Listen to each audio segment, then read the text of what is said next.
Scootaloo and the Cabinet of Seers by HMXTaylorLee. Chapter 1. Fragile. As the morning sun rose in Ponyville, so did its denizens.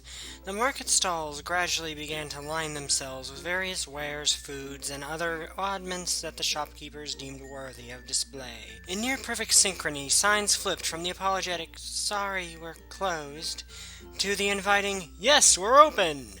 across the market district. The smell of freshly baked goods wafted through the air, aided by the breeze emanating from the west.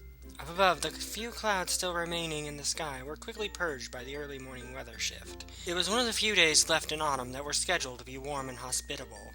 The leaves had already started to fall in some places that had heavy traffic. The parks and other swatches of grass lining the dirt road still glimmered as the sun shined brightly on the morning dew that covered them. However, the schoolyard had only flecks and patches of the shimmer remaining, as the young fillies and colts had already proceeded to trample across them in the early morning play. Most of them arrived earlier than normal, each carrying a cardboard collage or poster laden with numerous facts, illustrations, hoof-drawn by the more artistically gifted, and blurbs about the topics for which they were constructed. Most of them, however, at Sweet Apple Acres, a young light yellow filly topped with a vivid red mane and a large pink bow leaned against the white fence encircling the exterior, and released an exasperated sigh. She too had one of the project boards, yet she was on the precipice of running late for class. That was something that neither her big sister Applejack nor her grandmother Granny Smith would take very well. Considering that the project made up for a significant portion of the semester grade, her aversion to tardiness on this day in particular was understandable. Her name was Applebloom, and she was waiting for her two friends, a unicorn named Sweetie Belle, and the one who was piloting the transport vehicle, a Pegasus pony named Scootaloo! Applebloom called out, with nothing but a soft breeze and the distant clucking of chickens to offer their acknowledgment of her frustrations. Neither of them did. "Where in tarnation are those two?" she cried, growing more frustrated. Gazing at the sunbeams fluttering along the horizon through several apple trees, the young filly judged that she had around 15 to 20 minutes before the school bell rang. Sighing once again, she folded the cardboard presentation along its perforations into thirds and hoisted it onto her back with her teeth. As she began to trot down the dirt path lined with apple trees, her project slipped from her back and landed with a soft thump on the ground at her side. She turned erratically, leaning to grip one of the folded edges with her mouth. Applebloom counted silently to herself, a quick cadence, before whipping her head upward and bringing the now unfurled school diorama over her back once more. Again, she started down the road. Another 10 or so meters, and the diorama rolled off her back again. Again, she started down the road. Another 10 or so meters, and the diorama rolled off her back again. This thing's bigger than me! How am I supposed to carry this all by myself? Applebloom cried in frustration. This was why she, Sweetie Belle, and Scootaloo, the collective they had dubbed the Cutie Mark Crusaders, had arranged for Scootaloo to pick them up with her scooter. As a young Pegasus, Scootaloo had a set of equally young wings. Although they had not yet developed the size or ability to fly, her wings could flap with enough speed to supply her two-wheeled scooter with a surprisingly robust form of propulsion. Indeed, it was strong enough for Scootaloo to pull both Applebloom and Sweetie Belle behind her in a red wagon. While Scootaloo piloted them to school, it would leave the other two with a free set of hooves to grasp all their schoolwork. Applebloom had thought of the idea, and it would have worked perfectly, if Scootaloo and Sweetie Belle had arrived when they had agreed to. Applebloom half considered returning to her house to see if Applejack or Big Macintosh, her quite older brother, would help, when from behind her she heard someone calling her name. She recognized the voice as Sweetie Belle's, and sure enough, upon turning around, she saw the white unicorn bouncing along in the red wagon, cotton candy mane, windswept and untidy, flopping above her. Pulling the wagon was a panting orange Scootaloo adorned with a purple mane, hidden by the purple safety helmet she wore for protection while riding her scooter, and matching violet eyes. Scootaloo gently eased on the brakes while her wings twitched to a halt, the scooter and trailer coasting slowly to a stop alongside the yellow earth pony. Sweetie Belle bounced upwards, pushing herself to the back of the wagon and leaving enough room for Applebloom to climb aboard in front of her and her own school project, also larger than the unicorn filly. "Good morning, Applebloom!" she greeted cheerfully, a wide smile adorning her face, flickering ever so slightly at the annoyed grimace worn by Applebloom. "Is everything all right?" she asked. "What took you so long?" Apple Bloom exclaimed. I thought we agreed to get to school early this morning, to put the finishing touches on our projects. She stated. Scootaloo took a deep breath, sputtering out her morning greeting. Morning, AB. Sorry about that. That was my bad. I was getting my project ready to go late last night, and I overslept a little. She wiped away a bead of sweat from her brow, clear evidence that despite her tardiness, Scootaloo had indeed intended to make up for the lost time. As such, she gestured for Apple Bloom to hop in the wagon behind her. Sweetie Belle, just as anxious to get to school, patted this button invitingly, much like one would entice a cat or a dog to park themselves next to their owner. A habit she no doubt picked up from her sister Rarity, who often tried vainly to tame her pet cat Opalescence. Apple Bloom smiled at the thought, handing her diorama to Sweetie Belle's outstretched hooves before hopping into the wagon in front of her. She rotated herself enough to grab her project and set it standing before her. At least you made it, and not too late, she conceded, accepting Scootaloo's apology. Although I could have carried it myself anyways. Really? Sweetie Belle squeaked. Mine is bigger than me. There's no way I could have carried it by myself. Scootaloo's wings began buzzing, not unlike those of a hummingbird, and the trio lurched forward en route to the schoolhouse. Apple Bloom grinned sheepishly to herself, not caring to admit that she had uttered those very words less than 30 seconds to her friend's arrival. Keeping her diorama folded in front of her, she examined the outside of it for signs of damage that may have been incurred during her attempt at solo travel. Other than a barely noticeable bend along the right edge, it was pristine. She felt Sweetie Belle brace her diorama against her back, no doubt in conducting an inspection of her own. Apple Bloom saw, and felt, traced flecks of glitter raining down from above her. It was very Sweetie Belle. Having worked with Sweetie Belle extensively on their projects together, she knew that the specks and sparkles that settled on her mane were just fragments of the spectacle within the cardboard shell. They'd been given 2 weeks to prepare them, and Sweetie Belle had sent a majority of hers with glowing pink, red, and white construction paper hearts coated in multiple layers of glitter to the cardboard frame. However, she also noticed something else. Hey, Scootaloo! Apple Bloom yelled around the furiously beating wings in front of her. Yeah?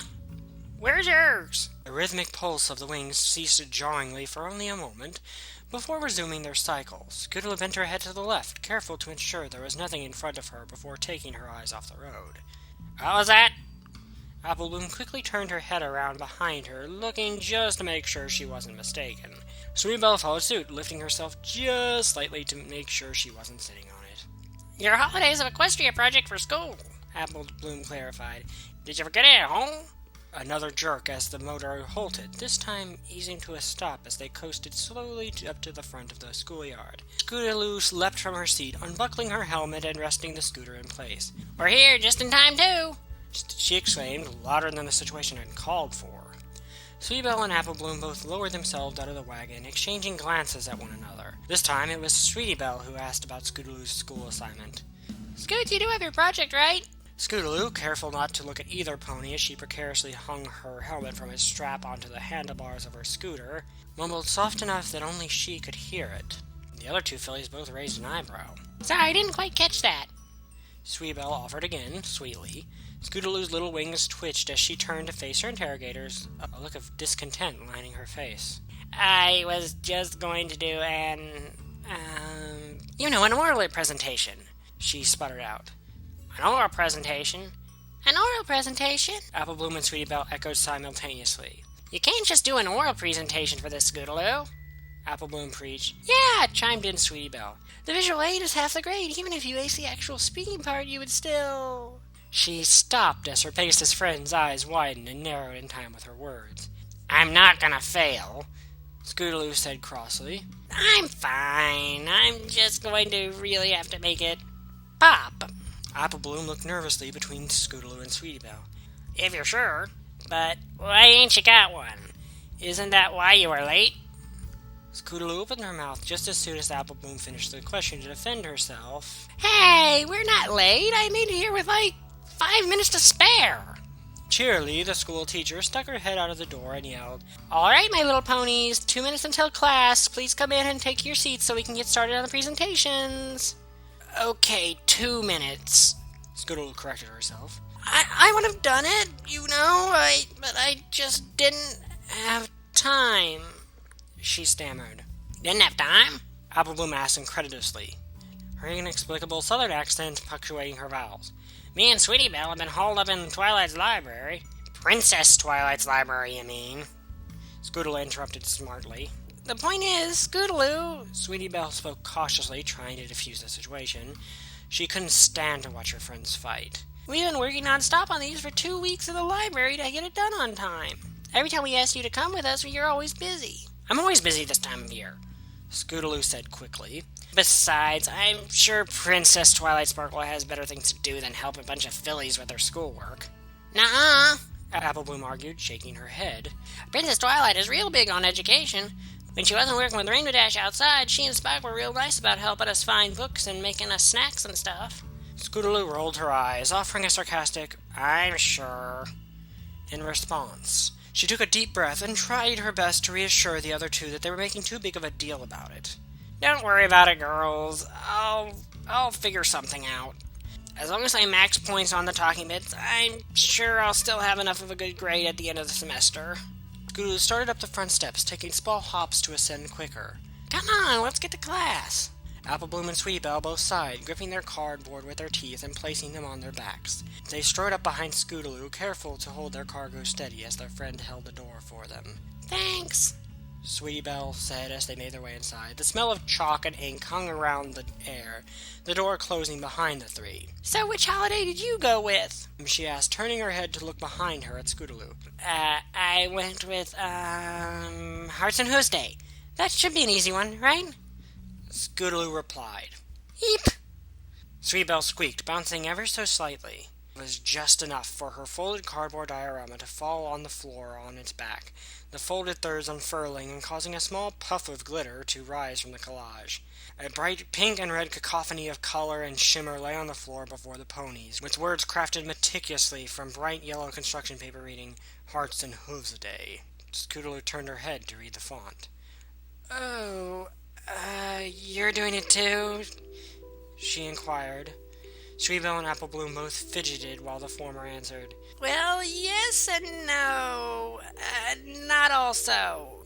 Don't you remember what Miss CheerLee said about the project? Scootaloo shook her head. We all had to do a different holiday. Apple Bloom explained, unfolding her project. It was much less glamorous, divided neatly into square sections of many hues, mainly red and green. On top it said, "Her Swarming Eve." You would have known that Sweetie was doing Hearts and Hooves Day if you worked with us. Be nice, Sweetie Belle whispered to her, motioning to the increasingly distraught Scootaloo. Sorry, Scoots, I didn't mean for it to come out that way. Apple Bloom apologized, speech slowing towards the end of her sentence as she watched Scootaloo grow pallid. Scootaloo gulped, her eyes glowing eyes. This mean that... Oh no. A torrent of their classmates came rushing past the three in the hallways. Sweetie Belle picked up her Hearts and Hooves Day diorama, leaving yet another light frosting of glitter on the floor that had been shaking loose. Scootaloo noticed that all the ponies moving past them were carrying various posters, folders, single-page collages, and pictures with them. Some also carried hefty cardboard displays like her friends had. She felt horribly exposed not having one of her own, and now she didn't have a researched holiday to present at all. Girls, I think I'm going to fail,